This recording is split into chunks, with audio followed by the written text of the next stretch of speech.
less than 30 votes. That's what separated victory from defeat in one of the closest races we've ever covered here on Mid-Maryland Votes. Washington County State's Attorney Gina Cirincion survived a tough Republican primary against lawyer Adam Gravel and earned another 4 years. Tonight, Gina returns to talk about what comes next, the gun violence plaguing Hagerstown, repeat offenders, accountability, and fighting crime, all the while Annapolis continues making a prosecutor's job harder and harder.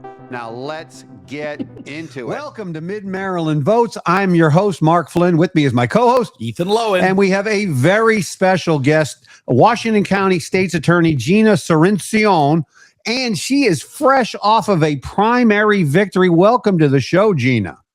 Thank you very much. It's nice to see you guys. Now, Gina, I think that you were on our show 2 or 3 times and your opponent was only on 1 or twice. So I think we were the difference in your election victory. I'm claiming that anyway. How do you feel about that? I'll give you credit for that. Thank you. Thank you very much. Thank you. We need as much credit as we can get. and with your victory, which also is in your particular case, you also do automatically win the general election. You are running unopposed. You are a Republican who ran against one other Republican in the primary, and there were no Democrats that stepped up for that position.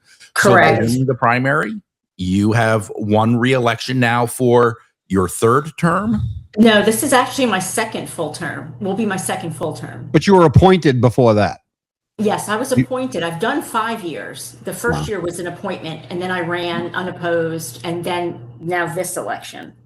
So fantastic. And congratulations to you, obviously. Thank you. The voters of Washington County now have spoken multiple times, in your favor. It was close, however. There was a grand total of 30 votes separating you from your primary opponent, Adam Gravel. Actually, 27. Worse. Even That's worse. tight. That's tight. That's pull hair out of your head tight. Yeah. And I'm talking from personal experience in that case. Yeah. See, it's all gone. Look at him. but what after that kind of a race, hard fought race, and I think most people were in agreement that it was the most unpredictable of the races. Kind of what were your lessons that you learned? What did you garner from this time around? I will never do this again. That's number one. That's number one. No more. It had to be incredibly stressful for you and your family. It was very stressful. It was very stressful. It takes a toll. It takes a toll on everybody, including all our families. It took a long time to get enough sleep to make up for all the sleep that we had lost. Mm-hmm. I'm now trying to take off all the stress eating weight that I put on the last 6 months. Mm-hmm. But you're Italian, and pasta is a great stress reliever. Oh, it is. My favorite. It's the best. Italians, we eat all our emotions. If we're happy, we're stressed, we're sad. But so do the Irish, Gina. Oh, okay.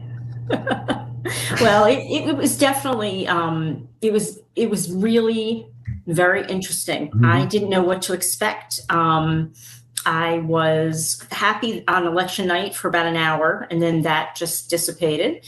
And I think what we did learn is that every vote does count, because we saw that. We saw that in real time as the days went by, how the number changed based on whether they were looking at the mail-ins or obviously the election day my opponent won.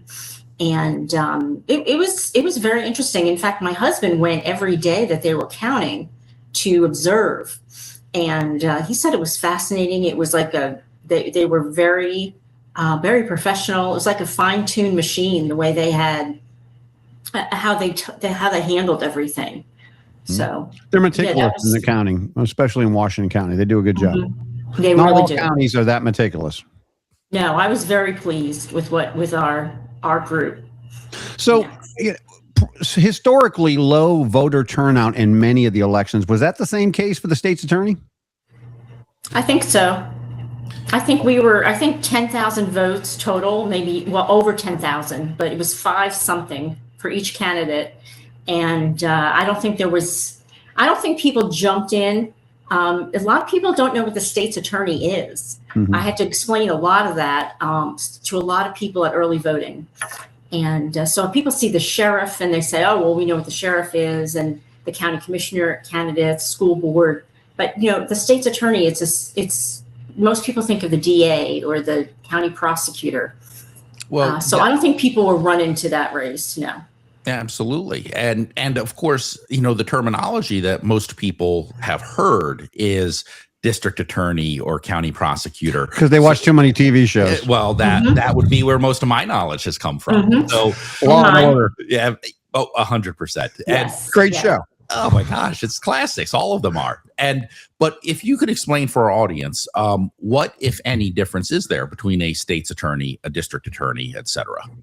I don't think there's any difference. In Maryland, we are elected state's attorneys. In New Jersey, my home state, the county prosecutor is appointed. And I believe in New York, which is also district attorneys, I think they may be appointed as well. I could be wrong. Some states they elect them, and some states they appoint them. I don't know which one is better or worse, but that's what we've got. But they all generally do the same thing. They handle the prosecutions for that jurisdiction, and I think we all are probably somewhat interchangeable, but for the name. But it is the head law enforcement position for the county. Yes, mine is, yes. And so it is a very important race. I think that people are just uneducated because, I didn't realize how important the school board was until Ethan schooled me on it years ago. And absolutely. I was like, well, my kids go to school, but I'm sure I don't know these people, so I'm not going to vote for anybody. But it really is an important election in the state's attorney. Oh yeah, my kids are out of school, and I still take very seriously the school board. Of course, people like the highlights, right? Who's running for president, who's running for mayor, who's running for chief of police. So maybe they don't make it all the way down to state's attorney, but it is very important in the sense that you are, in fact, the head law enforcement officer for Washington County in the sense that you direct, how it goes. So how is it going? What are you going to do with your new term? Well, I think it's going well. We've had some great sentencing victories in the last 2 weeks. We have been really knocking it out of the park with these downtown shootings, with the homicides, getting convictions, getting life sentences. One case that was 6 years old, the Raymond Campbell case, which was a shooting that occurred on, I want to say, right in the Jonathan Street area. We finally got the last person who had fled to California. He got consecutive life terms. One victim, but consecutive life terms, and also extra time for the handgun. And we've had a lot of success with that. And I don't remember if we talked about this before, but gun crime, gun possession seems to be going down. And I think that's because of a policy we have of if you are prohibited from having a firearm and you're caught with one, then you're going to get the mandatory minimum 5 years in Washington County. And speaking to the chief of police, he said, the word is out. Don't get caught with a gun in Washington County. Don't get caught with a gun in Hagerstown. And that seems to be working. So we will continue that policy for sure, that mandatory minimum, that we're lucky that we have that in the statute. That's awesome. So that's been good. Yeah. That's a great tool for you to be able to use. It really is, especially since the narcotics sentencing guidelines have become so low because of the Justice Reinvestment Act. We have the ability to at least get some real time on the firearms that they're using in conjunction with that. So that's been very helpful. And actually, that was one of the moves that my new deputy made when he was at the task force, which he was until this morning, and was making sure that they were going after those mandatory minimums. Mm-hmm. And you actually bring up a great point. So on the positive side, as you're saying, when it comes to gun possession, you have the flexibility to do quite a bit, and there's positive results. When it comes to the drug trade, particularly in Hagerstown, it appears to have gotten worse. I mean, I've heard stories now where open air drug markets are popping up. In other words, people are openly buying and selling and using drugs there in the public. And it seems that from what has been described to me is there's these large sweeps that come in, take dozens of possibly dealers, et cetera, away. and they always get replaced. What is it that's going on there? Well, actually, I don't know that it ever stopped, but we're not. I think our experiences are a little different, Ethan. I'm seeing more targeted search warrants and that sort of thing than the open air. But the open air will pop up, and it will pop up. And you're right. If one dealer is gone, then another dealer is going to be looking to take that person's place. I'm really impressed with the work the Narcotics Task Force has been doing. They've been doing a great job. They're very busy, and they've had some really good targeted investigations. But we always joke that all roads lead to Hagerstown. Well, one of the reasons that we were so popular in the 80s and 90s for the crack cocaine epidemic was because we have 70 and 81, and we had Florida drug dealers and New York drug dealers competing here. And that after a bunch of very lengthy sentences, that slowed down for quite a while. Now we're seeing cocaine is on the rise, but we're still battling heroin and fentanyl. But we are, like I said, I don't have much to do with the Narcotics Task Force. I just assign people to it, but they've been doing a wonderful job. They are fighting as best they can, I believe. The Washington County Narcotics Task Force, and I was in the trade, is actually very well known for their professionalism and their aggressiveness in going after street crimes and drug crimes. So they're a great group. And you said that one of your people was in charge of that task force and is now your assistant commander? Or yes. Yes, actually, he was the assistant at the task force. He's now a deputy state's attorney. Okay, so he's your second in charge now. Yes, he is. And, so he's got a reputation of being pretty aggressive and going after crime. Who does? Him or me? No, well, both of you, but him. He's specifically as part of the task force. Mm-hmm. They go after. They target. They're not playing around. They're going after real criminals, and they're going after them hard. I think they are appropriately aggressive. Yes. Yeah. No. I don't think there's ever been a hint of over aggression, but they are very good at what they do. And so he's now your assistant commander. Yes, he is. I use military terminology. I apologize. That's okay. He's a veteran as well, so he would appreciate that. What service was he in? Navy. Oh, I'm sorry to hear that. Hey, the Navy can't have everything. The best of all the branches. I promise. Oh, I'm sorry, Gina. We have an ongoing debate. You know how it is. I remember from speaking with Ethan a lot, thankfully, at early voting that you were a Navy veteran. Yes. Mm-hmm. He served his country and he did it proudly. He's a Navy veteran. And my dad was a Navy veteran, but he told me to go in the Air Force. He said, make the right choice.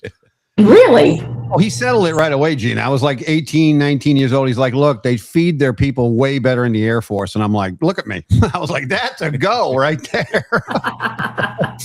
They have the best chow halls. I'm going with the Air Force. I will say, as a general rule of thumb, individuals who, veterans, will tell their children, as a rule of thumb, to go into the Air Force. Now, I would say, though, that the other branches actually have more fun than the Air Force does. So this new assistant state's attorney, he's going to be overseeing the task force as well, or just day-to-day operations? No, he's going to be operations and administration. And what's his name? His name is Brock Shriver. Okay. And he's done a fantastic job for us. And I'm very, very happy he accepted the position. And today he was sworn in.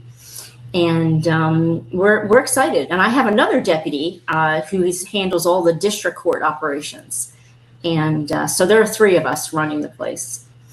Are there any cases coming up that you can talk about, as far as, I'm not specifically, but what you're excited about prosecuting? You talked about trying to get more into prosecution after the election. Yes, and I'm happy to say that I do have cases pending now. I can't really discuss anything pending. It's against the rules. Mm-hmm. You do know about the Clear Spring triple homicide that really, took over the news for quite a while. I'm on that trial team, and that was something that I was hoping to get back into once the election was over. Now I have the time, because it's a monster case and it takes a lot of time. So I'm happy to be part of that team. I don't get excited about what we're doing because it's all so depressing. But I'm a trial lawyer at heart, and I'm very happy to be part of that team again. We've had some, I can't talk about what's pending, but I can tell you that we've had some terrific, and I mentioned it earlier, we've just had some really good successes with the street shooting cases in the city police, with the city police, and great victories, great sentences. So the judges are backing us up, and it's been really a very good time.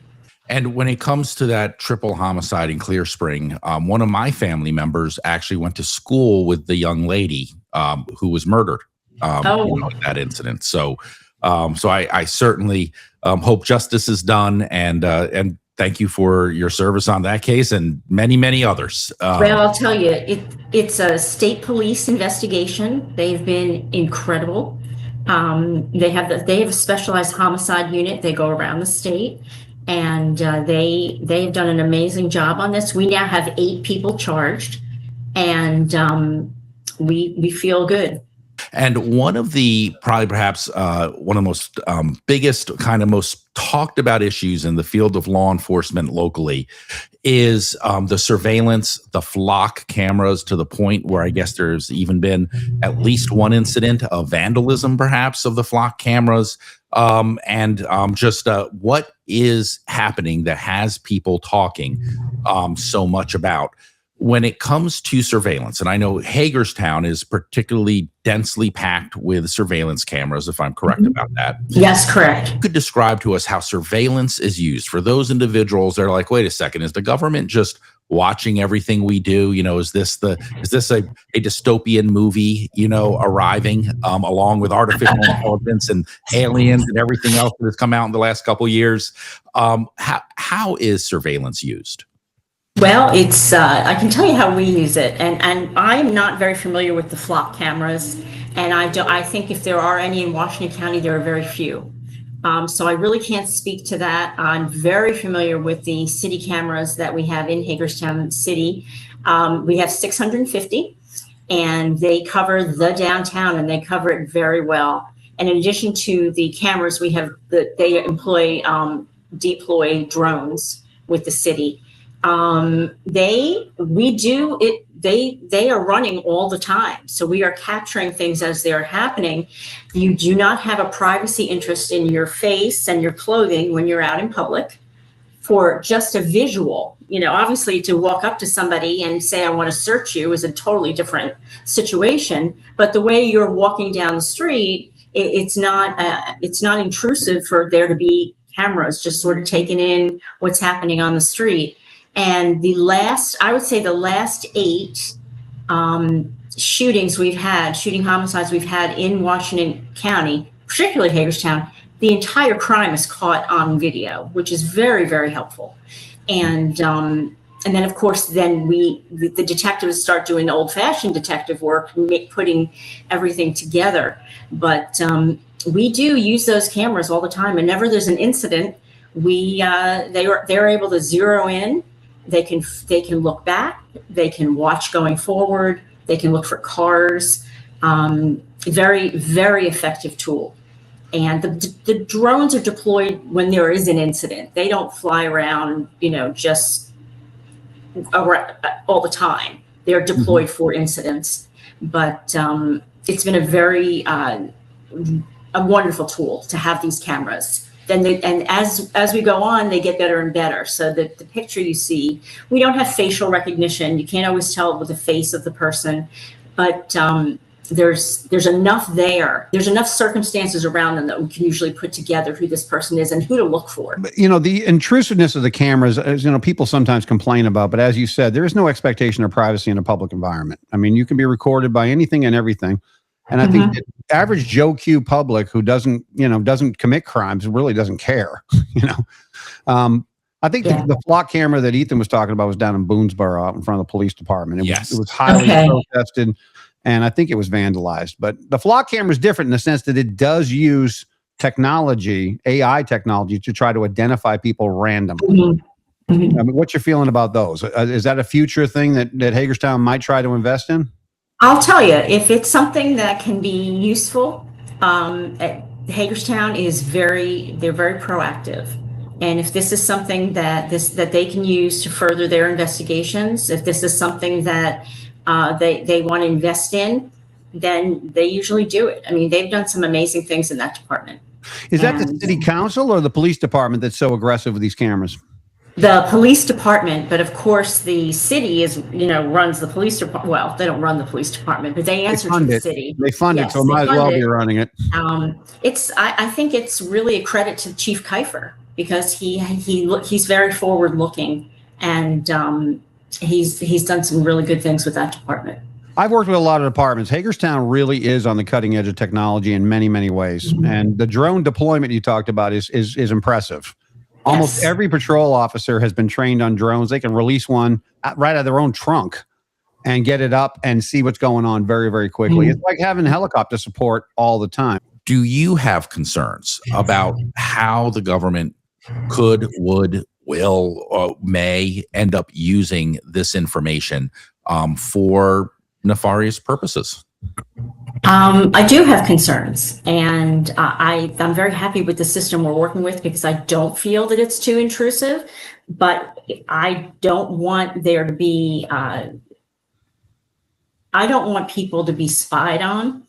And I don't know if that technology is moving in that direction, but certainly for our purposes, if we need to get really into somebody's business, there are other methods to do that, and that's usually a search warrant. But as far as technology that can zero in and really invade what could be considered privacy, yeah, that does worry me.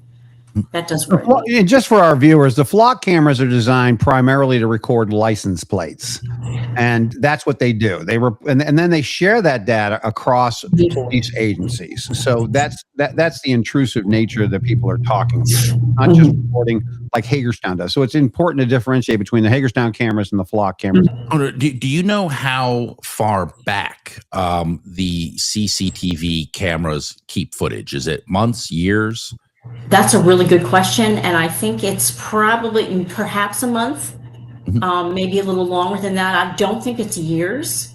I know that we have been able to go back several days to see somebody's pattern of movement, and they're careful. I mean, when we know that if this is something we want to see, they get it downloaded. They can do amazing things with those cameras. Detective Nick Varner, who is a detective with the city, runs the camera program. He runs the program. He is the one that goes up in the cherry picker and installs the camera. Wow. And can tell. He's the one who testifies to everything about those cameras. And they finally gave him an assistant, another police officer. But we do work with Nick all the time, and he does a great job. Well, shout out to Nick. Good job. Yeah, shout out for sure, because that's 650 cameras he's gone up in the air to install. That's above and beyond my pay grade. Yeah, not for me. You'll stick with the dogs. I'll stick with the dog. Dogs just bite you. They don't fall from 60 feet. Yeah, I'll stay on the ground myself. Now, one of your peers in Carroll County, State's Attorney Haven Shoemaker, has made the news in the last couple of weeks. And what he has said is that after his term is done, he is leaving Maryland. And he said the reason he's leaving Maryland is because the laws that have come out of Annapolis have basically made the enforcement of public safety and protecting the community from violent criminals, the drug trade, etc., has made it so impossible. But what is your take on that? And I read the articles that he was interviewed in, and he was not shy about saying that Maryland's a lost cause. I think he used that phrase. It is very frustrating to be in the public safety business and deal with what's coming out of Annapolis. It is. And Haven was a legislator before he was the state's attorney. And I'm sure he was frustrated down there as well at being a Republican. It is very hard to prosecute juveniles. It's very hard to prosecute some younger people with some of the laws, adults, but under the age of 25, with some of the laws that have come out of Annapolis.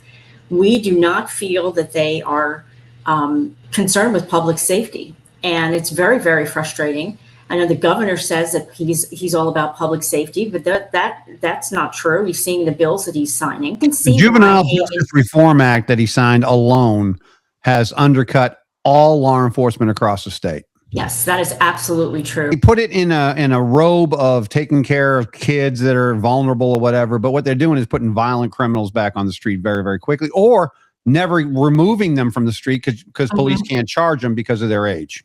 Exactly. That's a huge problem. Our juvenile court defendants it's going to explode because those people who are not going to be charged as adults, so will come back in a system that is absolutely broken. Absolutely broken. The services are just not there anymore. The placements aren't there anymore. We can't get anywhere with a juvenile who has a 6-month period of probation. What are you going to change in 6 months? The juvenile justice system is what's supposed to take the onus of all these kids who aren't being charged, and they have no ability to do that whatsoever. No, it's awful. It is awful. I actually was in the legislature in the session when the acting director, Betsy Tolentino, talked about how great this was going to be for juveniles, but couldn't answer what programs are you talking about? What programs are you going to be putting these kids into? Because they don't exist. But you're right. It is a broken system. And it's a shame because when I was new in this job, I did juvenile court for years. And there were real programs that were designed to help kids. There was inpatient drug treatment, none of that anymore. Places where kids could really get rehabilitated. And that just doesn't exist anymore. It's really a shame. What happened to those services? If they existed at one point in time and they worked according to your own experience and now they're gone. I think everyone in Maryland should be asking, where's the money going? Every one of us, because we are being taxed ridiculously. The other programs and some of the new ones were shut down without a replacement. And I don't know why that happened. And it's different governors. Some Republican governors, some Democratic governors were closing down these placements. But I don't know. I couldn't tell you why. The money was needed somewhere else, I guess. I don't know. But juvenile crime is a problem. I mean, it was a problem when I was a kid. Kids were getting in trouble. So why they think that they don't need those services is beyond me. And what they've done is they've just cut our legs off. But unlike when we were children, Gina, there was consequences for your actions, right? I mean, if you were a juvenile and got into trouble, you were absolutely adjudicated, and there was going to be some kind of consequences that came. When you tell a juvenile today, especially some of these violent kids that that are growing up in urban or very poor environments, when you tell them there are no consequences anymore, you're basically going to get a slap on the wrist or even released that very day, or not even arrested. There is no incentive to stop doing the bad behaviors. Not at all. And we are seeing that recidivism. We're seeing it in real time. And so are street police, because they're seeing brazen attitudes out of these youth who know they can't be messed with, for lack of a better term.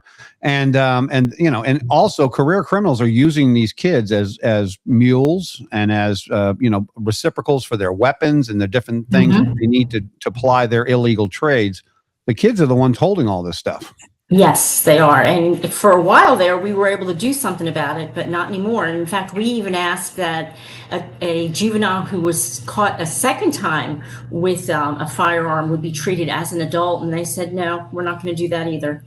No matter how many times somebody under the age of 18 has a handgun or something worse, they're just going to continue to get treated as juveniles until they turn 18.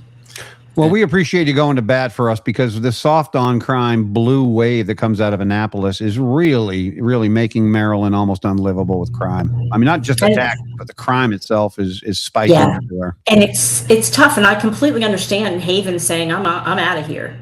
I mean, I love Maryland and I plan to stay, but he's out the door. And I thought a lot of things he said were just very, very honest. Well, him and 300,000 other Marylanders have left or going to leave, and 54% of all Marylanders right now are considering leaving the state. Yeah. Wow. 54%. Yeah, that's currently awful. Maryland ranks as the 4th most moved out of state in America. And presumably, presumably that will go higher. One of the justifications I have heard from the Democrat side of the aisle, as far as not allowing individuals who commit crimes to be prosecuted from the age, like you said, from the age of 25 on down, is that the brain is not fully developed. And so therefore, of what good does providing discipline, order, consequences, things that, as far as I know, every other society on earth has done, perhaps in ways we wouldn't even approve of, but I don't know of a single society that has said that's bad, a bad thing until now. But that seems to be the justification. But that's not what's happening. The crime of on the youth side, the juvenile side, is increasing exponentially, which is causing such incredible harm, not just to the community and the people, but to those children who, under every other version of justice that we have had in America, would have been saved from a life of crime and would have gone on to much, much better lives, are now trapped as a result of the system. That is, I think you're absolutely correct there. I mean, every parent knows this is basic parenting 101. Consequences and pain teach the lesson. If there's no consequences and pain, I mean, there's no lesson learned, and these kids are going to continue to do what they do. I mean, and to Ethan's point, they might have had a chance to straighten up and fly correctly if the consequences had taught the lesson when it was less expensive to them. You know, before they murdered somebody or, you know, did a heinous felony or something like that. And I understand where it comes from. I get it. I'm a moderate. I'm in the middle. I'm a compassionate man. I'm a man of faith. I, believe in giving second chances or whatever. But the truth is that, they have taken the teeth out of the punishment aspect that trains kids on how to behave properly. But is there anything that you're seeing from the Democratic side of the aisle, which is controlling all of these policies and does control the state of Maryland? Are you seeing any change in sentiment, or is it just more of the same coming down all the time? I don't see any change. I'm not going to give up. I mean, I said we still have victories. We still are maintaining public safety in some areas, but I don't think Annapolis is going to help us in that in any way. I feel very sorry for our delegation, because they go down there and they fight hard, the Washington County delegation, and they have been very effective in defeating some bad bills. But I think it's tough for them to legislate what they want to legislate, and it's just because of numbers. I mean, they're talented people, but it's the numbers. You brought up a good point earlier, Gina. You said you didn't know whether an elected state's attorney was better than an appointed state's attorney. And I'm going to tell you here, as a voter, I want to vote for the state's attorney because we actually get a result for our return. If you vote somebody who's more conservative, such as yourself, you can expect a more conservative response. And if it wasn't that system, you would have been appointed by Annapolis into that position. And we know that you would have walked in super blue. Well, we have a super blue attorney general, and that's been a real negative in my eyes, how things are handled in that office. And you're right. I was appointed by the circuit court judges, but if we were an appointed office, I don't know who that. It could have come down from the governor. You're right. So, was there anything else you learned from the election? Ethan hit on it earlier. We kind of overran you a little bit. Other than not to do it again? No. Well, we're glad you're in the fight, Gina, because you do a good job. And I'm doing my best. I think that you're going to do a great job for Washington County. Washington County needs it. I mean, they definitely have some issues, and obviously, like every major municipality. And as you mentioned earlier, Hagerstown is considered the hub for a reason. You've got two major roads going through there. Back in the old days, it was the railroads that went through there. It's just a high traffic point that attracts a lot of crime. Plus, you have six state institutions, incarceration institutions in Hagerstown that often release their inmates into the residents, I guess they call them now. They release them into the Hagerstown region. That's another difficult thing to police. Yes, actually, a lot of the crime that's going on in the prison are difficult because there is such a shortage of corrections officers. And that we've had 3 murders in a year at RCI, and that's RCI. unusual. It needs to go on record that RCI is the most undermanned facility in all of Hagerstown. I didn't know that, but I do believe that. I can tell you the vast majority of the inmates just want to do their time and go home. They don't want to be stabbed up. They don't want to be beat up. They don't want to be hustled by other inmates. They just want to do their time quietly and go home. They like the presence of correctional officers, not the opposite. But unfortunately, again, our state has got a hard time paying these correctional officers what they're worth, giving them the benefits for a very dangerous job. And, there's not a whole lot of compensation. People don't want to go into that profession anymore. But everything you're saying makes perfect sense. And we're seeing it. We're seeing it with the level of crime that's happening. And it's really unfortunate. Maryland had the most homicides in the prison system of any state in America. Wow. That's a horrible statistic to be ahead of, isn't it? Yeah. We're on a roll in Maryland in that regards. And it's not going up the hill. That's for sure. No. That roll's going straight downhill. I mean, I'm not saying I'm part of the 54% thinking about leaving Maryland, but I wouldn't tell you I wasn't either. Well, there are ways to get us to stay, but I love Maryland. Ways, I would say. I mean, I do Ethan too. and I both immigrated like you did. We immigrated from other states. I came in from Massachusetts. He came in from Long Island. Long Island is how you pronounce it. So the only way Gina, you came in from New Jersey. I mean, we love Maryland. I love Maryland. I love everything about it, except this super blue majority messing up our state. And I'm a moderate in the middle. I've been a Democrat, and I still can't believe what this super blue majority is doing to our state. Yeah, it's really a shame. It's really a shame. Well, congratulations on your victory, Gina. We are really looking forward to you being at the helm and continue to be as tough on crime as Annapolis will allow you to be. I will do my very best. I'm very grateful for this next term, and I will, like I said, I will do my best. I have a great team, and we're going to work hard. 4 and out. That's what your new motto is. 4 and out. 4 and out. That's right. I'll give 4 really good years, and then I'm out.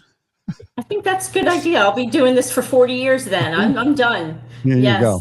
Excellent job. Well, thank you, Gina, for being on Mid-Maryland Votes. We appreciate you always showing up. You're one of our favorite guests, and we like having you out. Thank you very much. All right. This has been Mid-Maryland Votes with Gina Cirincion, the state's attorney for Washington County. I'm your host, Mark Flynn. With me is my co-host, Ethan Lowen. And we thank you again for joining us on Mid-Maryland Votes. If you liked what you saw, follow us. It helps us out a lot. It helps the algorithm out, too. And we'll see you next time on Mid-Maryland Votes. Gina Cirincion survived a bruising campaign, and now she says it's time to get back to work. More prosecutions, personally reducing gun violence, holding repeat offenders accountable, and pushing back against criminal justice policies from Annapolis that she believes favor offenders over victims. The election's over. The next 4 years begin now. Mid-Maryland Votes, bringing people from different backgrounds together to talk, listen, disagree, and still part as friends. We'll see you next time on Mid-Maryland Votes.